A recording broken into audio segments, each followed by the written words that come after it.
نحمده ونصلي على رسوله الكريم اما بعد فاعوذ بالله من الشیطان الرجیم بسم اللہ الرحمن الرحیم واذکروا اذ انتم قلیل مستضعفون فی الارض تخافون ان یتخطفکم الناس فآواکم وأیدکم بنصرہ ورزقکم من الطیبات لعلکم تشکرون صدق اللہ العظیم وصدق رسولہ النبی الکریم ونحن علی ذلک لمن الشاہدین والشاکرین وصلی اللہ تعالی علی خیر خلقہ محمد وآلہ وصحبہ اجمعین۔ حضرات علماء کرام اور معززین شہر اور میرے عزیز طلبہ ساتھیوں، آج کی یہ خوبصورت تقریب یوم آزادی سے ایک دن قبل اسی سلسلے ہی میں منعقد کی گئی ہے، اس لیے کہ اسلام کسی تاریخ کا تعین تو نہیں کرتا کہ اللہ رب العزت نے اگر آپ کو کسی بھی نعمت سے نوازا ہے تو اس کے شکر کے اظہار کے لیے آپ کسی وقت بھی اس کی نعمت کا شکر ادا کر سکتے ہیں، چاہے وہ 13 اگست کو ہو جائے، چاہے 15 اگست کو ہو جائے، چاہے 14 اگست کو ہو جائے، شریعت اس سے منع نہیں کرتی۔ اب یہ جو اتنی خوبصورت تقریب قائم کی گئی، یہ صرف حب وطنی کے اظہار کے لیے ہے اور اس کے اندر کچھ بھی شرعی ممانعت نہیں ہے۔ میں نے بعض لوگوں کا بیان سنا، وہ اس کے اوپر بھی اعتراض کر رہے تھے کہ یہ دیکھو جی مدارس کے اندر بدعت شروع ہو گئی،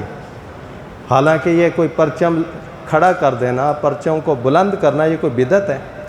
اگر ہم اپنی جماعت کا پرچم اپنے مدرسے پہ لگائیں تو یہ بدعت نہیں، اگر ہم اپنی جماعت کا پرچم اپنے جلسوں میں لہرائیں تو یہ بدعت نہیں، تو پھر اپنے ملک کا پرچم اپنے اس حال کے اندر لہرانا یہ بدعت کہاں سے ہو گیا؟ یہ صرف اور صرف حب وطنی کا ایک اظہار ہے۔ جھنڈے کو حرکت دینا، جھنڈے کو حرکت دینا، اس میں بدعت کی کوئی چیز نہیں ہے۔ جس طرح دیکھیں نبی کریم صلی اللہ علیہ وسلم سے متعلق آتا ہے، حضرت انس رضی اللہ تعالیٰ عنہ فرماتے ہیں کہ کان رسول اللہ صلی اللہ علیہ وسلم اذا قدم من سفر، جب آپ علیہ الصلوۃ والسلام کسی بھی سفر سے واپس تشریف لاتے اور پھر یہ کہ فَأَبْصَرَ جُدُرَاتِ الْمَدِينَةِ، آپ علیہ السلام کی نگاہ مدینہ کی دیواروں پر پڑتی تو فرمایا کہ أَوْزَعَ رَاحِلَتَهُ، اپنی سواری کو تیز کر دیتے، وَإِنْ كَانَ عَلَى دَابَّةٍ حَرَّكَهَا، حرکت آ گئی نا، اور اگر آپ کسی اور بھی جانور پر سوار ہوتے تو اس کو حرکت دیتے۔ تو معلوم ہوا کہ اپنے وطن کی محبت میں اپنے جانور کو حرکت دینا یہ بھی بدعت نہیں، تو اپنے وطن کی محبت میں اپنے علم کو حرکت دینا یہ بدعت کہاں سے ہو گیا؟ تو وطن کی محبت ہمارے دل کے اندر بالکل پیوست ہے، اس کے اظہار کے لیے اگر ہم اپنے اس جھنڈے کو لہرائیں، اگر اس کے لیے کوئی تقریب منعقد کریں، اس کو شرعی طور پر ہم منع نہیں کہہ سکتے۔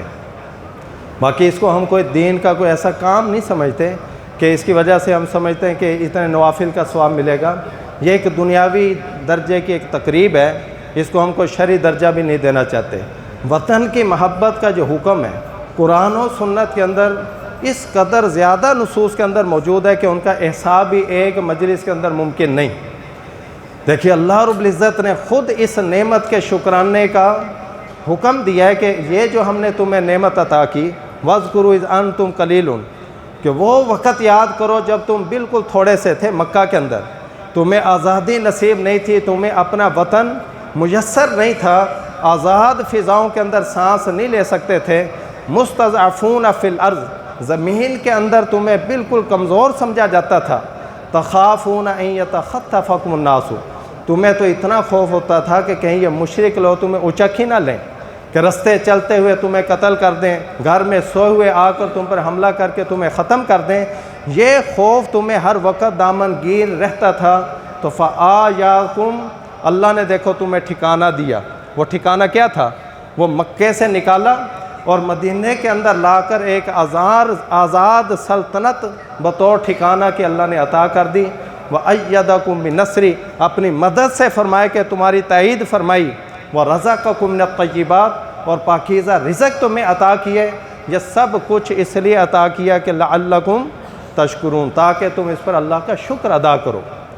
نبی پاک صلی اللہ علیہ وسلم کا وطن جب مکہ تھا، مکہ چھوڑنے کو جی نہیں چاہ رہا تھا، قوم نے مجبور کیا کہ اس جگہ کو چھوڑ کر آپ مدینہ تشریف لے جائیں۔ تو اچھا جب مکہ سے آپ نکلے ہیں، ایک اونچی جگہ پر کھڑے ہو کر آپ نے اپنا رخ مکہ کی طرف کیا اور مکہ کے سرزمین کو خطاب کیا کہ ما اطیبک من بلد واحبک الیہ، کہ آپ وحبک اللہ، کہ آپ اللہ تعالیٰ کی زمینوں میں سب سے زیادہ پسندیدہ اللہ کی زمین ہو، سب سے زیادہ محبوب ہو اور سب سے زیادہ پاکیزہ سرزمین ہو۔ لولا ان قومی اخرجونی من کی ما سکنت غیرہ کی، اگر میری قوم مجھے یہاں سے مجھے نکلنے پر مجبور نہ کرتی، میں کبھی بھی تجھے چھوڑ کر کسی اور جگہ پر ٹھہرنے پر میں راضی نہ ہوتا۔ تو مکہ اس وقت وطن تھا، اس کو چھوڑنے کو جی نہیں چاہ رہا تھا، لیکن جب چھوڑ کر کہاں پر آگے؟ مدینہ آگے، مدینہ کو اپنا وطن بنا لیا۔ پھر مدینہ کی محبت کا عالم یہ ہے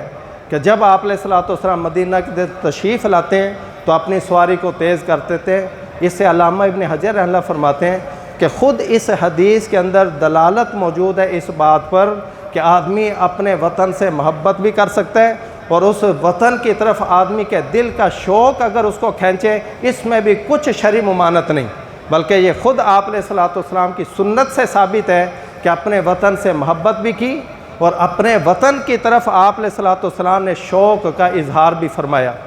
حتیٰ کہ جب احد پہاڑ نظر آتا، اب مدینہ کی یعنی آبادی سے ذرا باہر ہے، دور سے نظر آ جاتے، اس پر نگاہ پڑتی تھی تو وہیں سے خطاب کرتے کہ ھذا جبل ھذا احد جبل یحبنا ونحب، یہ احد ایک ایسا پہاڑ ہے جو ہم سے محبت کرتا ہے اور ہم اس پہاڑ سے محبت کرتے ہیں۔ دیکھو، جو آدمی کا وطن ہو، اس کے سنگریزوں سے بھی محبت، اس کے پہاڑوں سے محبت، اس کی در و دیوار سے بھی آدمی محبت کرتا ہے، تو کوئی چیز ایسی نہیں کہ آدمی اپنے وطن کی کہ اس کو چھوڑ دے اور اس سے محبت نہ کرے۔ نبی پاک صلی اللہ علیہ وسلم نے یہ محبت کر کے دکھائی۔ جب آپ علیہ الصلوۃ والسلام اور صحابہ اکرام مکہ چھوڑ کر مدینہ میں آ گئے تو یہاں آ کر وبائی امراض کا شکار بھی ہوئے۔ اس وقت انہیں رہ رہ کر اپنے مکہ کی سرزمین کا خیال آتا تھا۔ اور حضرت بلال رضی اللہ تعالیٰ کو دیکھیے کہ مکہ میں ان کا کیا حال تھا، غلامی کی زندگی تھی، پھر آزادی بھی ملی، لیکن طرح طرح کی مصائب اور مشکلات کا شکار رہے۔ اس کے باوجود جب مکہ کو چھوڑ کر مدینہ آئے اور یہاں بیمار پڑ گئے تو پھر بھی مکہ کو یاد کرتے تھے۔ الا لیت، اور اس پر اشعار پڑھتے، کہتے الا لیت شاری حل ابیتن لیلتن بواد وحور اذ خرو وجلیل وحل اردن میاہ مجنتن وحل اردن میاہ مجنتن وحل یبدون علی شامت وطفیل۔ دیکھو، اے کاش کہ مجھے معلوم ہو جائے کہ کیا میں کوئی رات گزار سکوں گا اس وادی میں کہ جس وادی میں میرے ارد گرد اذخر گھاس ہو، جلیل گھاس اگی ہوئی ہو، یہ مکے کی گھاسیں ہیں، اور کیا میں کبھی مجنہ کے چشموں پر وارد ہوں گا، یہ بھی مکے کے چشمے کا ذکر ہے، اور کیا کبھی میرے سامنے شامہ اور طفیل پہاڑ بھی ظاہر ہوں گے۔ دیکھو، وہاں کے چشموں کا بھی تذکرہ فرما رہے ہیں اور وہاں کی گھاس کا بھی تذکرہ کرتے ہیں۔ معلوم ہے کہ جو آدمی کا وطن ہو اس کی ہر چیز آدمی کو محبوب ہوتی ہے۔ اس طرح اپنے وطن سے محبت کرنا یہ وہ کہ شریعت کا بھی تقاضا ہے کہ جس وطن، جس ملک کو تم نے اپنا وطن قرار دے دیا ہے، دل و جان سے ٹوٹ کر اس سے محبت کرو۔ اس کی تعمیر و ترقی کے اندر ہر وقت آدمی جو کچھ کر سکتا ہے وہ کر گزرے۔ میں جتنا کر سکتا ہوں میں اپنی حد تک اس ملک کی تعمیر و ترقی کے اندر حصہ لوں۔ آپ جس قدر اس ملک کی تعمیر و ترقی میں حصہ لے سکتے ہیں یہ آپ کی شرعی ذمہ داری ہے، اور اس بات کے ہم خواہاں رہیں کہ ہمارا ملک پوری دنیا کے تمام ملکوں میں سب سے زیادہ سر بلند ہو جائے اور اس کی تعمیر و ترقی اس قدر ہو کہ ورلڈ آرڈر یہاں سے جاری ہو۔ اگر دیکھو، یہودی لوگ اس بات کی تمنا اور خواہش رکھ سکتے ہیں کہ ورلڈ آرڈر ان کے اسرائیل سے جاری ہو، تو پھر کیا وجہ ہے کہ ہم یہ خواہش اپنے وطن کے بارے میں کیوں نہ رکھیں کہ ورلڈ آرڈر پوری دنیا کے اندر اگر آرڈر چلے تو ہمارے ملک سے اس کا اجرا ہو اور پوری دنیا اس آرڈر کو، اس حکم کو تسلیم کرنے کے لیے مجبور ہو جائے۔ اللہ تعالی ہمارے اس ملک کو ایسی تعمیر و ترقی اور ایسی ترقی کے اوج اور سربلندی تک پہنچائیں کہ ساری دنیا کی نگاہیں اس ملک کی طرف ہوں، اور یہ وہ دن بعید نہیں ہے انشاءاللہ ابھی بھی دیکھیں کہ ساری دنیا کی اسلامی دنیا کی نگاہیں